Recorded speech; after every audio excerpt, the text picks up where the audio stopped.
Hey there, and welcome to another episode of Tales from the Podcast. I am, of course, one of your hosts, JB, here with Ron. Uncle Ron, how's it going, buddy? It's going, bud. I had one hell of a week. I'm trying real hard not to make the same joke. It's been a week. It's been a week. Hey, boo-boo, how about a picnic basket? Oh, man. We had the ordeal last week with the shoot. I'm still feeling like shit. I think I got bit on my head. By what? I don't know, but I have all this hair, so I don't want to go looking because I'm afraid they'll be like, "Well, we have to get at it, so you're gonna have to shave your head." And I'll be like, "No." It's probably for the best. Did I shave my head? Yeah. No, I'm not. You always came off to me as somebody that would look a lot better or seem at least a little bit more comfortable with a shaven head. Oh, see, I'm trying to grow my hair out so I can grow my hair out. But yeah, so that ordeal happened. But luckily someone was there to take over to finish directing the picture. But now we're getting some pickup shots, some B-roll. And we're basically starting to edit it. So awesome! I'm happy it's coming along pretty good for you, then, man. Yeah, I'm now, and it's like instead of just taking some time off since we're done with the picture and just kind of relaxing, I don't know if it's going to go back. That's the thing.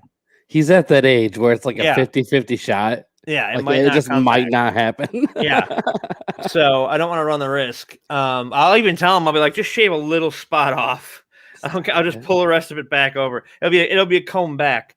And instead of taking some time off, I immediately went to Office Depot and got more paper to work on.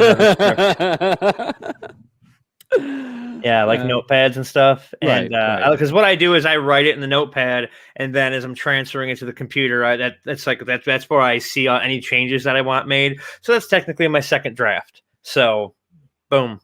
Hey, if it works, it works, man. And then I don't show the script to anybody until it's like at least a second or third draft. So really, and this is a feature, yeah. Interesting. Huh. Yeah. So, but how's your week been, sir? It's been a week. Oh, now you're gonna do it every week. That's great. No. It's been uneventful for the most part, I guess. Working a lot. Nothing really too special. Trying to stay fucking busy. You know what I mean? Got a bunch of little projects planned that I've been working on, so it is what it is. I'm off tomorrow, and it's like I can either go spend it with this lady I know, or I can work on a script, or I can just sleep. I strongly suggest sleeping. Yeah, I'll probably do that tonight. Right. Yeah. So, anyways, before we get too far into this episode, I know that should we introduce our guest, Claude Rains? And then, like, there's probably like maybe a handful of people that will get that joke. Maybe nobody will. No, so, I bet you David's Googling it right now so he can say he got it. Probably. So, anyways, we've been teasing something for a little bit. Yes, and we have. Obviously, Ron, what would this show be so much better with? Reginald VelJohnson. Right. So I guess we should probably tell everybody a little bit of the backstory of this video real quick. Yeah, we should. So I don't even know how it just kind of like was burst into existence. well, we got replaced. I know, but I mean, like finding this clip. Oh yeah, well, Yeah, finding the clip. Yeah, that was hard because ABC and Disney are horrible people, and they kept it from. So basically, the long and the short of it is, JB and I used to be on this little show called Family Matters that was part of TGI Friday, or whatever it is on ABC. I forget the name of it because they fired us, so fuck them. And we were on the show called Family Matters, which was a spin-off of Perfect Strangers, and everything was going fine. And then they replaced us with a little nerdy, skinny, nerdy guy named Steve Urkel. And we were just like erased from the memories of the show. And I was lucky enough in my travels through the entertainment business. It's 68 here. And through the entertainment world. And I came across somebody who had an old copy of the video of the intro. There's still no footage of us in the show, but there is the intro. So I think we have that to show people. Yes. Okay. I'll go ahead and give that a play for everybody. So yes. For everybody out there, this is the original intro to Family Matters.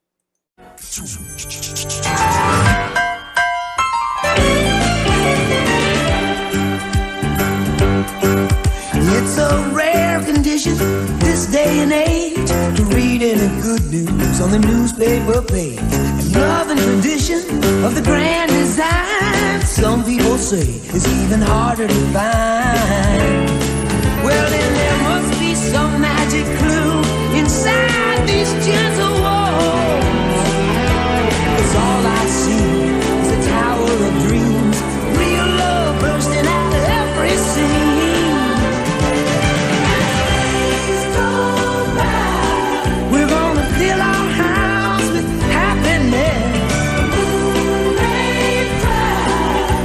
Smother the blues with tenderness. Days go by.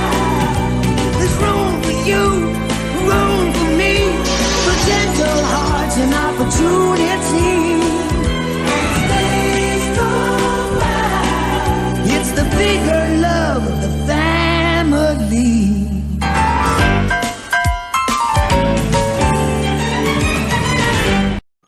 So William Bickley and Michael Warner scrubbed us completely out of the show. We were supposed to be the weird, wacky neighbors that live next door that you weren't really able to get a beat on because you've been like, okay, they're two single guys living together in a house. That's not strange.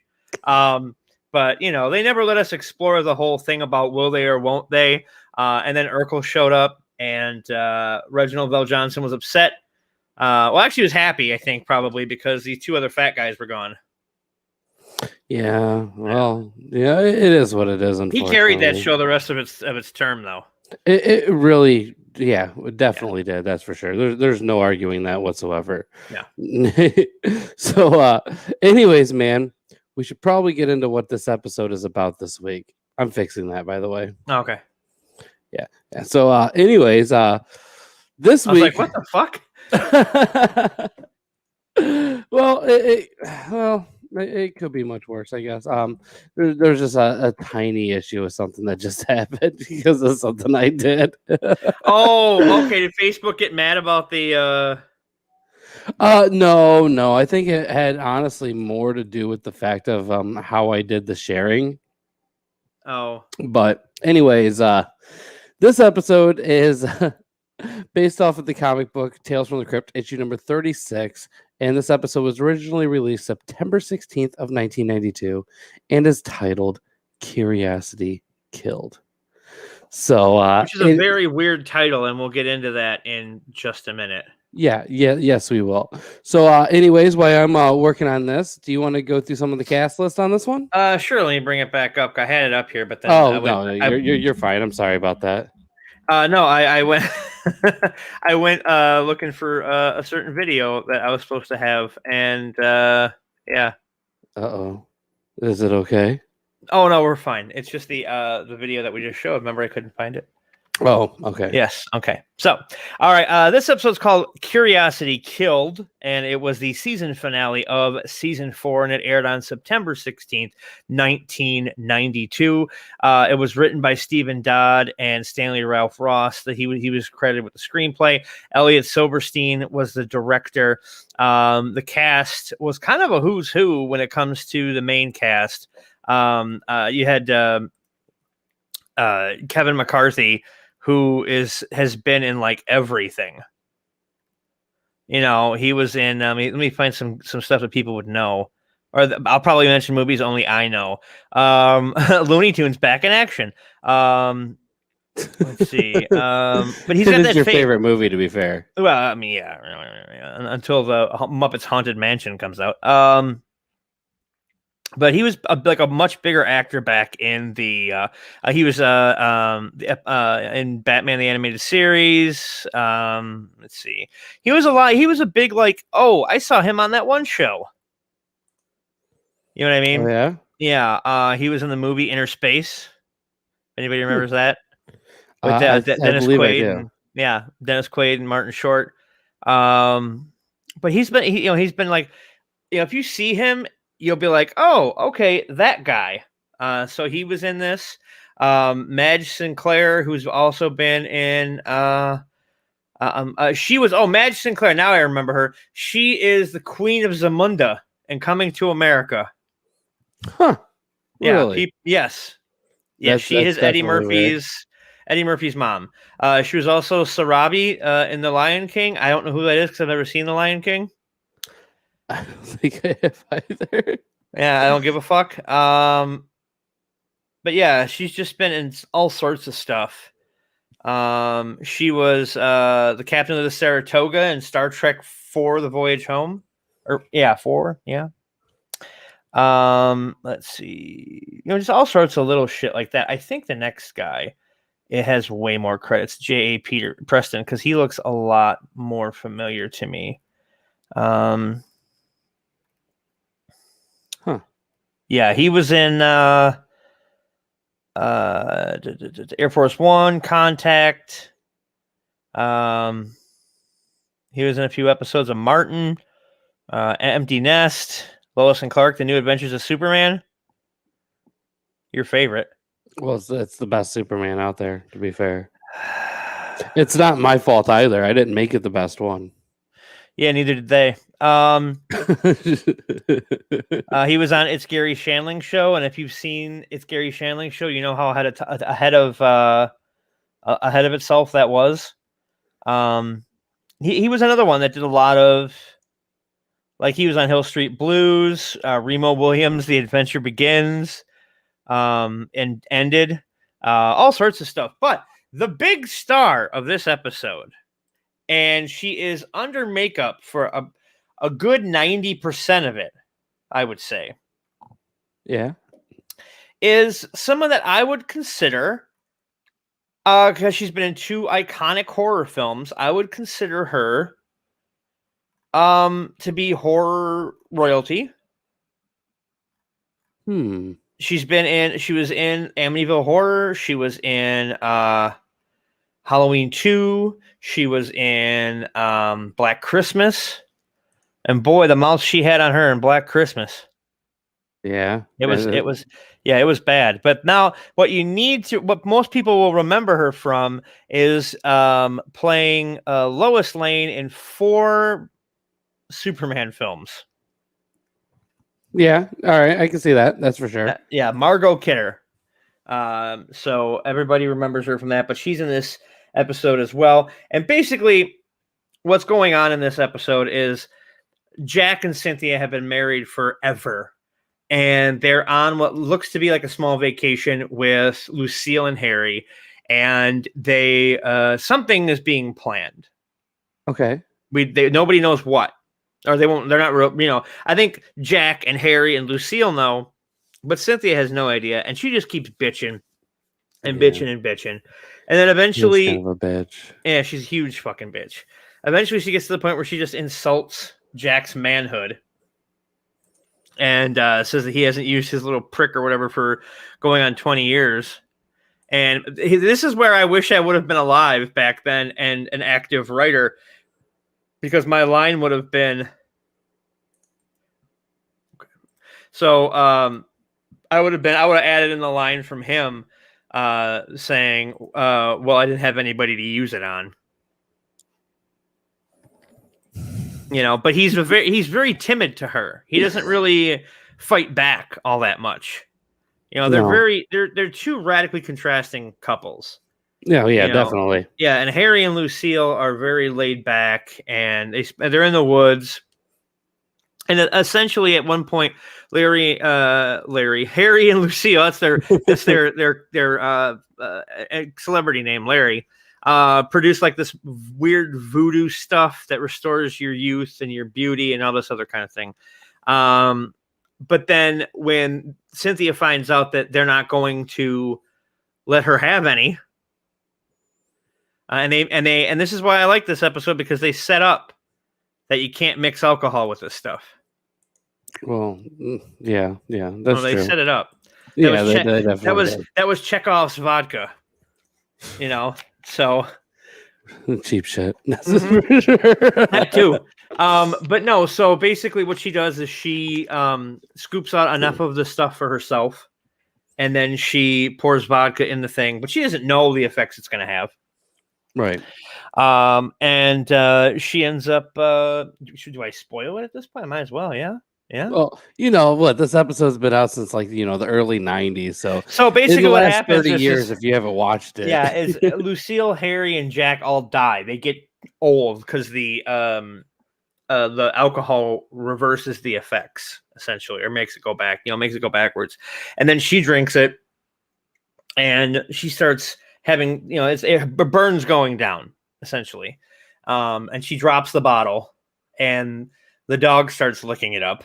The dog that's been barking at her every chance it gets, because it just does not like her. Because animals can sense when you're a cocksucker. Yeah. Well, I have a small problem with that. We'll get to it later, though. Okay. And so she turns young and beautiful, and she's all happy. And then the dog gets off the chain and eats her. So all of them are dead. And then people come in and like they're looking for the campsite they're at. They're like, wow, look at the size of this RV. I'm like, what? Okay, whatever. Who cares? And they get there, and the dog is just laying there, and it's a puppy because it drank the potion. Right. And then it pans over to Margot Kidder, who looks like the first dead zombie you see at the top of the stairs in Night of the Living Dead. Yeah, I can see that. Yeah. And then the Crypt Keeper is on about his bullshit, and the episode's over. Fair enough. It's quick. It goes like by this one fast. goes. Yeah. Once it gets going, it doesn't fucking stop till the end. Like it could have very well have been a stage play, especially because of like where everything was. I mean, I could definitely see them setting things up. Oh no, definitely, man. Definitely makes sense. Like I can see that too. So, I guess as far as the comic book, what happened with the comparison here? This is a weird one because like the comic book really doesn't have a lot to do with this episode, other than the fact that it is about a woman that has paranoia about somebody being murdered. So in the comic book, they don't go on a camping trip or anything like that. It's a couple who lives like obviously in like New York. At least that's kind of what's assumed by it. But they live on the 14th floor of a building. And this one of their neighbors, his girlfriend just disappeared. So she's not there no more. Nobody's seen her leave or anything. And she just starts noticing weird things going on with her neighbor. Like he'll leave and always have like a box when he comes back. And like a shoe box, really nothing else coming with it. And over following him and trying to figure things out, she slowly starts to figure out that she starts to realize that he's taking these pigeons and she suspects that he has chopped his lady up and put her into small canisters on those homing pigeons and been discarding the body that way. And by the time she goes to actually figure it out, her husband's there and pretty much confronts her on it and goes after her. And that's kind of like the last that we really get to see in the comic book. So we're left to assume that he killed her and was going to chop her up and have homing pigeons discard her body in small canisters as well.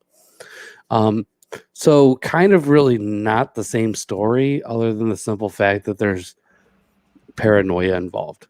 Like, it's not like a huge thing, that's for sure. Well, in the beginning of the episode, though, Cynthia's not very paranoid. She's just being a fucking bitch. Yeah, but she has that like a level of paranoia doesn't come until halfway. They're gonna kill me. Yeah, until about halfway in. Well, yeah, the first time that are two main guys and they start talking. But it is what it is. Like that's I'm just saying that's like the only similarity. Right. Like, I'm not saying like, oh, this was just about that. No. But, it was just a pretty cut and dry, it just, I don't know. The whole comic books to me just, it wasn't as good as the episode, but we'll get to that right now. So, Ron, after talking about the actual episode, which like you even said, this is a pretty quick, just fast episode, and then hearing about the comic book, where would you rate this episode between a 1 and a 10, and what did you think about it? I think of all the episodes we've been watching lately, I know I came in mid-season 4-ish. Yeah. Of all the episodes, this one felt the most Tales from the Crypt-ish, because it had no one had a happy ending at all. No. Except for maybe the dog, because now he gets to be a puppy and get a bunch of belly scratches. Because Tales from the Crypt I always saw it as a type of thing where no one gets away clean. There is no happy ending, as it were. Right. I mean, like next episode, we're talking about probably my favorite movie in the entire franchise. It's definitely one that's up there. We're gonna have a lot of fun with that. That's and that one, and at the end of that, she may get away. Spoilers, but it's not a happy ending. No, no. It's not a happy ending for a lot of people. Yeah, that one, to be fair. And so this one feels the most Tales from the Crypt-ish to me, and it was done probably on the cheap, because it wouldn't have taken much to. It looks like it was all done in post, like the effects of that, like the aging effects. Except poor Margot Kidder in that horrible makeup. You could tell going in. Like, I watched a really shitty version of it, and you could tell even through like the horrible transfer that was somebody young under the makeup. Yeah. And that makeup was bad. From using a good transfer, like literally watching it on, as you can see, the box set. Of course. Like it's still not that great of a like you could definitely see the difference, that's for sure. Yeah, you can tell this one was kind of put together fairly quick. Yeah, and so I was just kind of like, so what would I give this episode? 1 to 10.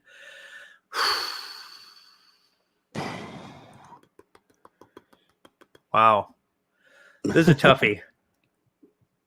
Because it's not as bad as King of the Road. This was Todd Masters' work too. No, maybe he just ran out of money. Yeah, well, he had a few people working with him, but usually when Todd Masters is on a project, he owns the whole studio that he works with. So like, yeah. You know what? I'm gonna give this one, because I didn't hate watching it. It had my attention. Right. I'm gonna give it 7.5. That's not bad. Yeah. That's really not bad. I guess going to my rating on this one. Unless Claude Rains wants to chime in, but he's been very quiet this episode. With this episode, I guess just throw my number out there. I think you pretty much nailed that right on there with like a 7.5. Like I mean, it's a very Tales from the Crypt episode. You watch this one, and it just screams Tales from the fucking Crypt. You know, the comic book to me was pretty disappointing personally. I wasn't very happy with it. There's some of these comic books where it's just like they go hand in hand. Like, you know, even if anything, they'll complement each other in a way. But you know, very rarely we'll find these ones where, and you know, Ron, I'm sure you've seen this too. Right? You know, with you going through this, where the comic book is entirely different, and we're not getting any similarities barely at all, other than maybe just like little hints at some of the backstory. The Western one was like that, but then you got episodes that are just like it, like Split Personality, who was with very minor differences. Right. Was but those very differences complement each other. Right. You know, that's kind of what I'm saying. Like, this was not one of those, though, unfortunately. This is one where it's like that episode is way better than the comic book to begin with. But it's still a lot of fun to watch. The effects, even though you can tell what's going on, right, they're still not horrible. I've seen much worse special effects, you know, let's be honest. The dog bothered me because by the end, the dog turns into a puppy, right? Right. Okay, now they stayed in there that they already took their first dose but needed their second. Right. What now? Why didn't the dog never got a second dose? So neither did. Now here's the thing, though: is neither did Cynthia, and look how young she got. Well, they all took the first dose, but don't they have to take the second dose for the effects to be permanent? So maybe she was going to end up growing up anyway, or growing. You know what I mean? So, well, all I'm thinking though is like now say that is true. Now this couple that goes and finds this dog, they go and take this dog home eventually, and sometime along the way of getting there and you know, driving, they have this dog in their car. Instantly, the dog turns old again and fucking kills them. Like, what the fuck? Can I see that episode? Huh? Can I see that episode? Right. It's called Cujo. No. Oh, okay. Yeah. It just like, I don't know. It was just one of those things where it's like they touched it a little bit, but never really went on with it at all. I will say that I love the special effects after the our main people died, where we see like their head fall over and like the gooiness that's like inside their brain and shit, like just like spewing out of their skull, Right. which is done in a very, very typical Tales from the Crypt style, which I absolutely love the way that they do that. They really took advantage of the fact that they were on HBO.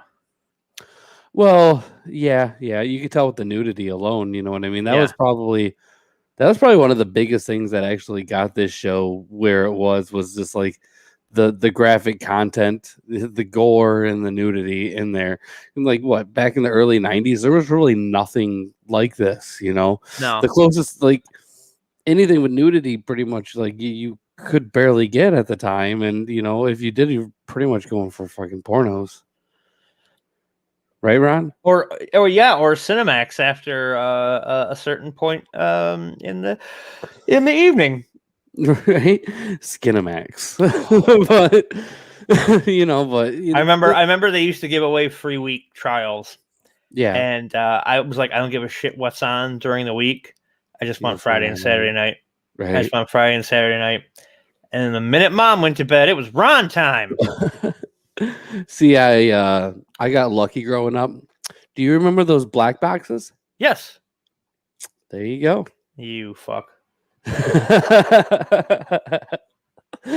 Nobody's gonna remember those, and the cable companies that were around back then don't exist now, so you can't get in trouble. Well, the thing I loved about back then is like I think it was 98. 1998. I just graduated high school. I went to college for a semester. I was like, I have my whole life in front of me. So what do? I drop out of college. I start working in a video store. And the guy that hired me, and they're like, we're still talking VHS tapes here. Right. And the guy that hired me, the DVDs were just coming out. Yeah, but like there was like it was special things for DVD, you know. Oh, I know. And so he's like, look, don't think about making this your career. I'm like, I don't plan on it. And I hadn't seen Clerks at this point, so I had no idea. Like it wasn't like a badge of honor that I was being Randall at the video store that no one came in at and I could watch whatever I wanted. And when he closed down, he's like, "How much do you got in your pocket?" I said, "I got about like $20." And he's like, "All right, here's a lawn and leaf bag." And he takes the $20 and he's like, "You can go into the adult section, take whatever you want." So I filled up the lawn and leaf bag of porn, VHS porn. Like I went like this. I held the bag open with one end of my foot, and I just went like this, and I just pushed it all in. I believe you. And it was glorious. He still owns them today. I wish. That's so gross. Oh man, this is they get stuck together, and you should have to throw them out then because the tape gets sticky and it doesn't work like that with videos. What? No, the tape inside gets stuck together like when it's rewinding. God. Oh yeah, that's why. Yeah, went through too many VCRs like that. I believe you. I 100% believe you. I tell people it was from watching Indiana Jones and the Last Crusade, but it was really Nasty Nurses too. Are you sure? It could have been The Last Crusade. Well, I mean, I can see why men find Sean Connery attractive. Hey. Big ups to Norm Macdonald. That is a great movie. Fuck, I love. Which movie? Last Crusade or Dirty Work? Oh, like both of them technically. Yeah. You know. Didn't you say you could tell why people found Sean Connery attractive? No. So, man, dude, it's a pretty fucking easy, fun episode this week. It was. This episode's gone by about as fast as the episode Curiosity Killed. But here's my last issue before we take off. Here's my last issue. My last issue is this. The episode's called Curiosity Killed, which comes from Curiosity Killed the Cat. Right. Now, where's the cat? He already died. I don't know. That's the only thing I can think of. You can't say pussy because Cynthia sure wasn't a pussy.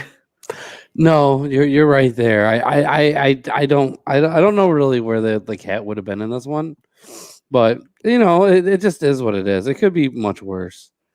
You know, I think they did a good job though. Still, regardless, you know, obviously, like let's consider ourselves lucky first off that we got Margot Kidder in a fucking episode of Tales from the Crypt. Yeah, before she went cuckoo butters nuts. Well, you'll have that. Walking around, Christopher. I don't know. Are we shooting another Superman? Yeah, she wishes. So I guess we should probably talk a little bit about what's going on next week. And I got a feeling that you're probably going to want to join in on it, Ron. I don't know. We'll see. He says that, but he'll be there. I've got this weird feeling. It's my least favorite of the three. It doesn't matter because being your least favorite of the three, it's still a pretty good movie. Yeah, no, that's not what I'm saying. That's not what I'm saying at all. Whereas Evil Dead 2 gets a 10, Evil Dead gets a 9, Army of Darkness gets like an 8. So it's like, yeah, even by any standards, it being my least favorite is still really good. Yeah, it's like Indiana Jones and the Temple of Doom. That's by far my least favorite. No, it's not. Yeah, it is. That's your least favorite? Yeah, it's my least favorite of the 3 movies that came out. Fair. I'll give you that one on that. I'll give you that one. If a 4th one came out, I never saw it. Well, I wish I wouldn't have. So, anyways, Temple of Doom got bumped up just because it found something shittier to go beneath it. Hey, I understand. So, obviously, we're gonna be doing Evil Dead and Army of Darkness next week. And our buddy Michael Ravenshadow is going to be joining us. So I think I'll let Chuck have this one, barring any issues. Well, hey, if you want to come on, you're always more than welcome. But if I'm on here with Chuck, you know what's going to happen. You're going to touch him. Well, no, I can do that whenever. I'm just going to be doing my Chuck imitation the whole time. Oh, yeah? Brother. Oh, I'm going to end up having to get a Twitch mod so I don't have people... You want to be famous? I know somebody who could mod for you if you ask. I know somebody who could mod for you if you ask him real nice, like. Oh yeah. Oh, I might have to do that later. Yeah. Or you can have me ask them because I know they're probably watching right now and just not talking. Isn't that right, boy? Ooh. You can say something. No, it's fine. So, anyways, it's going to be a pretty fun episode next week. Obviously, we're huge fans of the Evil Dead franchise entirely. Now, are we going to be doing Ash versus Evil Dead or no? What, going through the whole fucking series? Well, no. We could just do the entire series in one episode. It's not a very long series. 3 seasons. I got a lot to talk about with it, though. Okay, then why don't we do this? Why don't we just extend it 3 more episodes and just do a season an episode per season? Yeah. I'll have to run it by Chuck. I don't know. Or we start a completely new podcast called the Campbell Cast, and we just talk about Bruce Campbell. All right. Well, I think before we do that, we have to go ahead and do our Reginald Vell Johnson one. Reginald Vell Cast. I got nothing. It would be great, though. I love it. I really do love the idea of it. It would be fantastic. Sure. So, anyways, man, it's been a fun week as always. I love doing these. I'm happy you're here with me doing them. Oh yes, good times indeed. And obviously, we're gonna have an easy week this week, and we're gonna wrap this shit up. Yes. So, well, to be fair, in 2 weeks we will be doing Bordello of Blood, and it will not be a 30-minute discussion. I am 100% sure of that. You know who's gonna be? I thought we were doing Demon Night. No, we already did Demon Night. Did we? Night. Yeah, because I started off with the original Tales from the Crypt film from the 70s and the original Vault of Horror, and then because that was in between seasons 1 and 2, 3 and 4, well, 1, 2, and then 2 and 3, and then 3 and 4 was Demon Night, and then we got this one, which is Bordello of Blood. Okay, and then in between the next season, we get the worst one of them all. The Ritual. Now, I gotta say people this. don't even realize there's another Tales from the Crypt movie. I gotta say this though. I'm gonna talk very highly of Bordello of Blood, except for one thing, and you'll have to find out what that is in 2 weeks. Fair enough. So, anyways, do you have anything else you want to add before we get the fuck out of here? Nope, I am golden. Fair enough. So anyways, check us out. Go follow us on YouTube. Like us. Subscribe. We're trying to get more followers. Check us out on Twitch, Instagram, Facebook. We're all over the fucking place. Save your VHS porn. Save your VHS porn. And with that being said, the crypt is closed.